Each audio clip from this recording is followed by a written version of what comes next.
Hey everyone, good morning. Hi Frank. So, if you're here in the US, you hopefully are having a holiday weekend. Um, Hopefully you had an amazing weekend, whether or not you get to observe the holiday. Um, I didn't quite get as much done as I wanted. I know before I started these lives this morning, I was doing water quality testing. I didn't make it very far, but we'll see how the rest of the day goes. I've gotten my salinities tested. I have gotten my pHs tested, so I've got to do alkalinity, calcium, magnesium still left to go for several of my tanks. But that's not what I want to talk about today. Today I want to talk about algae.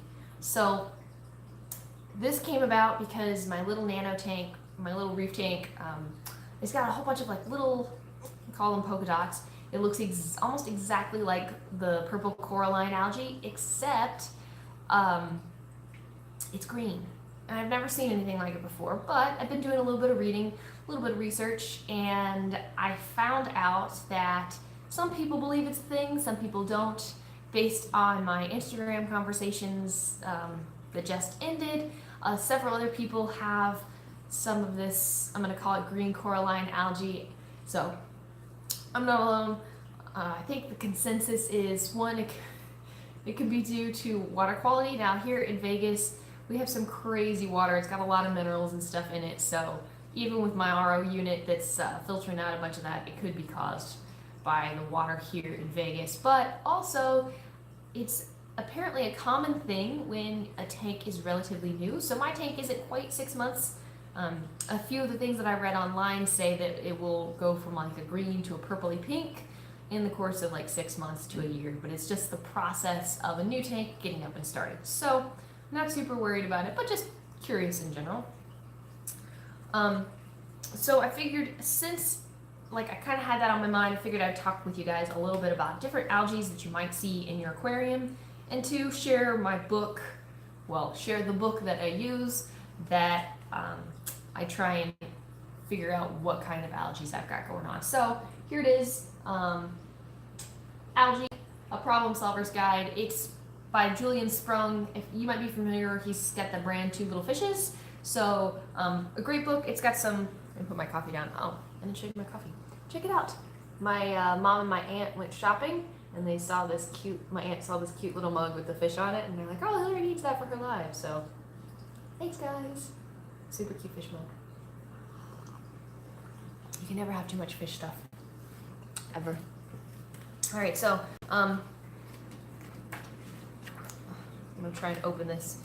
So one, see if you can see this. So it talks about the biology of algae and then how to control it. And then the last part of it, it goes through and it tells you different types of algae. So that's when I was looking. I have a pretty good idea of how to manage algae and how to get it under control. Thanks, I've had just years of experience taking care of tanks and lots of different algae issues throughout the way. Hey, Dr. Ted, how's it going? Good morning. Have you ever had to deal with any algae issues in your tank? If so, what kind of algae, and what did you, I guess if it was a bad algae, how did you get it under control? So this book, it breaks it down. Green algae, I believe red, brown, cyanobacteria, and diatoms. Maybe not red. But it's really cool. So it's got, let's see. It's got a bunch of really good photos in it. I don't know if you can see these. So it's a good photo of hair algae and stuff like that. And it's also got what it looks like underneath the microscope, which, if you're science minded or if you're just curious, this is a good reference. Some of the different types of algae, the nuisance algae I've had to deal with in the past, a lot of slime algae. That sucks. If you've never had to deal with slime algae, be super thankful. That stuff is a pain in the butt. It grows kind of like a carpet all over your sand bed, all over the rocks. It's gross. Another one that's kind of a pain in the butt is hair algae. I think I told you guys a little bit last week how it was just one singular frag plug in my tank that I was using kind of as a decoration, and yeah, just covered in hair algae. So I pulled it, put it in this tank for the crabs to take care of that algae, and Frank here was kind enough to eat all of the zoas off of it. So thanks, Frank. Thanks. It's a good thing you're cute, buddy. It's a good thing you're cute.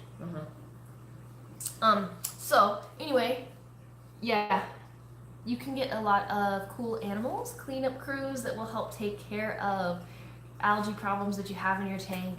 Cowrie, snails, sea hares, sea cucumbers, any like sand sifters are going to be good to help keep the sand bed mixed so that you're not getting like those stagnant nutrients. And two, any food waste that gets left in the sand, they're going to help clean that up and keep that from causing a problem. Emerald crabs are really good for Valonia or bubble algae. If you haven't seen that, if you see it, it kind of looks like dark green pearls, like really small, like little pearls, but like dark green. So those are kind of a nuisance. It's hard to get that stuff out. It grows in like cracks and crevices, and it's another one of those that's a pain in the butt. But if you have like certain species of fish, like tangs eat a lot of algae and stuff, so they might pick at some things. If you've got coralline algae that you don't want on your tank, urchins will help take care of that as well. So just different options for animals if you want to go the natural biological way. But you can also add some things to your tank to help get rid of it. So Kimmy Pure makes a couple of products. I think there's other companies out there that make similar products that are going to help remove those added nutrients that are hanging out in your tank. If you have a reactor, GFO can help remove that. Something else you can do, actually the first thing I would recommend doing, water change, water change, water change, water change. Doing water changes, a bunch of different water changes, as long as you make sure you're doing a good water change, your water that you're putting in is nearly the same as the water you're pulling out. Those water changes can help remove nutrients really fast, but it's not going to just happen overnight. So you can do water changes. You can also look at your lighting. I know several times in the past that's how I found out that my lighting is bad, is because I start having algae problems, and then when I go look back at my my charts, I'm like, oh no, that light was changed like a year and a half ago. It probably needs to be replaced. That's what's causing my problems. So look at your lighting. Also, when you're feeding, if you're somebody that is a heavy-handed feeder, make sure that you're getting rid of any uneaten food at the end of your feeding. You might need to cut back on how much you feed or how often you feed, so that's something else to take into consideration. I know we always like, oh, he looks hungry, but you could maybe cut back. So water changes. You can also, if you've got light, most of these lights are dimmable or programmable. So think about cutting back on your lighting schedule. If you typically run it for like 6 hours a day, maybe cut it back to 4 hours a day and see if that doesn't help improve your issues with your algae. But those are my tips and suggestions for helping to get rid of unwanted algae that you might have. But that doesn't take into consideration those good algae that you want. A lot of people like coralline algae. It's a really pretty, like encrusting purple algae that will grow on the glass, and you can always do a good job of cleaning your front glass so that it doesn't it doesn't happen overnight. So as long as you keep up on cleaning, you're not going to have that purple coralline algae growing on the front if you don't want it. A lot of people let it grow on the backs of the tank, and it's pretty. Another type of algae that people typically like is caulerpa. So that is a lot of times grown in refugiums, and you can pull it out. Tangs really love it. A lot of animals really enjoy eating that. So not all algae is bad, but typically when we deal with algae, it's because it's something that we have that's unwanted, that, oh gosh, my water turned green. So I've had that happen to me. I was taking care of a tank, and the tank was in a hospital, and they're like, we've got to shut the water off for like an hour or so. I'm like, oh, that's fine. And come to find out, when they shut the water off, they like changed out some of the plumbing, and when they restarted it, all of that sludge and that buildup that was in the pipes got pushed down the pipeline. And when I did a water change the next time, I was changing water that was full of all sorts of stuff that shouldn't have been in there. Should have just been let flushed, and came in the next time and my tank was like a bright green. Their tank was like a bright green color. Like, oh dear. So, water changes. Water changes. And if you question your water that it might be suspect, you can always probably take a sample of your water into your local aquarium store, see if they'll test it for phosphates. You know, if you have issues with algae on a regular basis, I would also maybe recommend getting a phosphate test kit. Those can be very helpful. Typically, if you've got algae issues, it's high elevated phosphates. So if you can get those down, hopefully your algae will go down as well.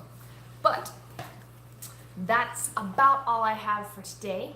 I'd be curious, you know, still leave comments, post messages. I always like to read your guys' comments even after the fact. But I did promise again that I would feed Frank, so like, oh, yeah. So I think I mentioned this last week. I didn't mention it today. Probiotics. It's got bunches of bacteria cultures that are good for your fish's gut health, but also they're going to help eat phosphate in your tank. So once your fish starts eating this and it builds up in your system, so the bacteria cultures will build up in your system. Hopefully this will help get your phosphates under control. But this is Frank's absolute favorite food, and typically when I pick up the jar, he goes nuts. I think I might be blinding him with this light that I've got on. Hey buddy, you want this? Oh, hi, hi. Yeah. So let's feed Frank. And make sure, definitely leave comments. Let me know your experiences with algae and how you got rid of it. I'm gonna get this all set up. There